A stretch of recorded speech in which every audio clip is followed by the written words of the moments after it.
This next unit's going to cover viruses and biotechnology. And so for the first part, we're going to start talking about viruses.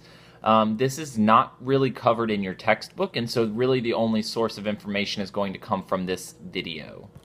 So what is a virus? Well, if you remember when we talked about the cell theory, we mentioned that viruses are not part of that, or are not considered living because they don't fit into the cell theory.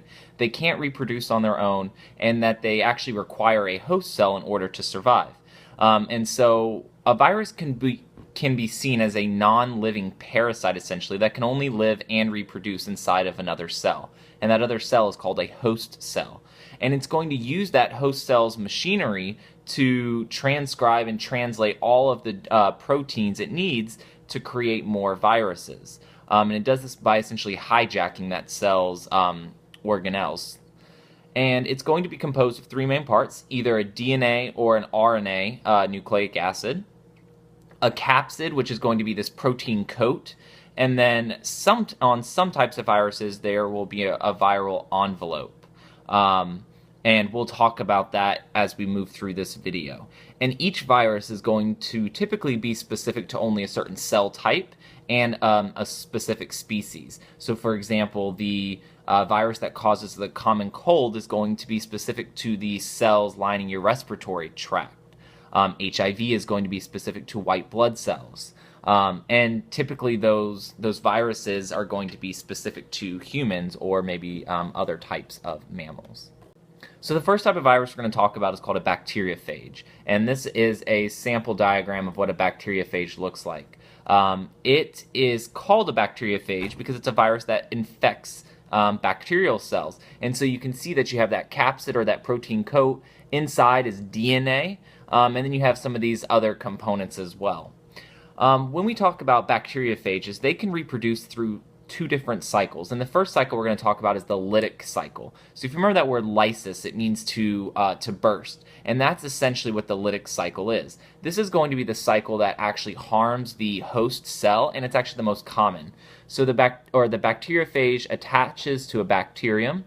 It inserts its DNA into the cell, and it also inserts some enzymes that break down the host DNA. Using that machinery, things like the ribosomes and whatnot, that DNA is going to then be replicated over and over. All of the proteins are going to be made. Viruses will be assembled here, and then when enough viruses have been produced inside the cell lyses or explodes. And so all of those bacteriophages are now released to go and find other cells in the host and infect those and start that process over.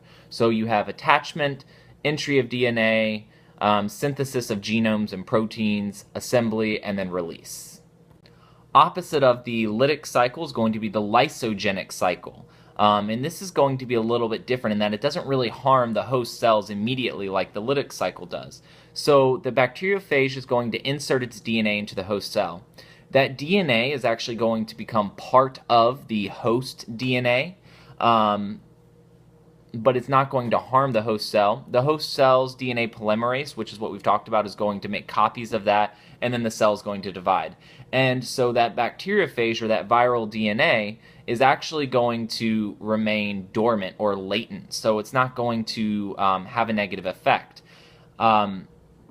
It's going to stay there most of the time for many years, and then it's going to switch into that lytic cycle where after enough copies have been made, all of those new bacteriophages can explode or make the host cell explode. There are some viruses that can undergo the lytic and lysogenic cycle, and they alternate, and those are called temperate viruses.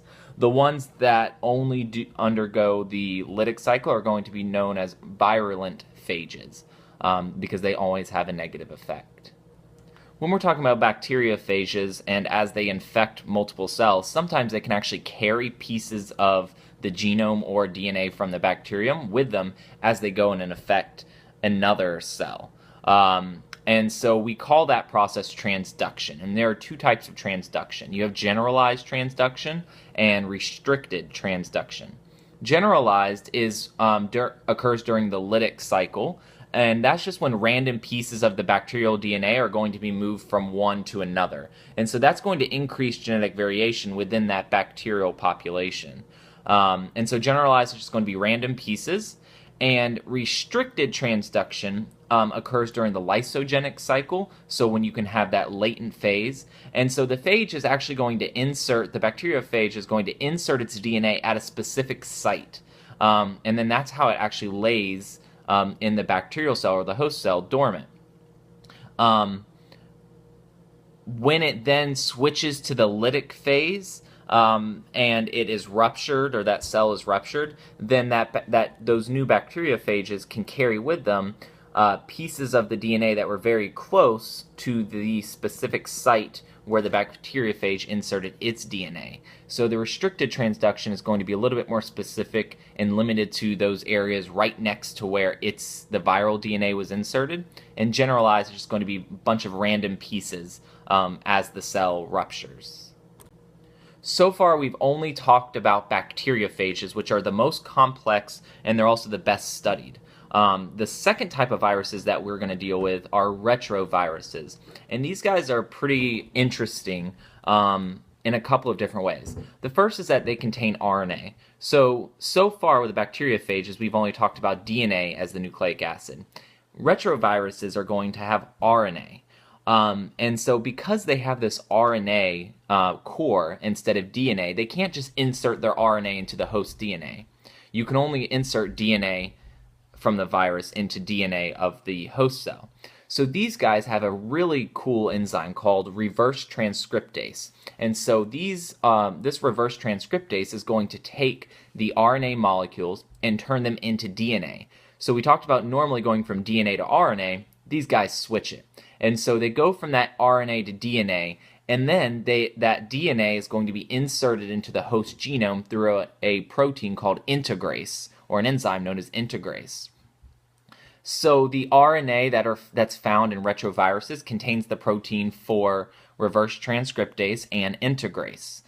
You can see here that HIV is an example of a retrovirus. So it has two RNA proteins or molecules there. It's going to have the reverse transcriptase, and it's also going to have this outer envelope, which is formed when it buds off of the host cell.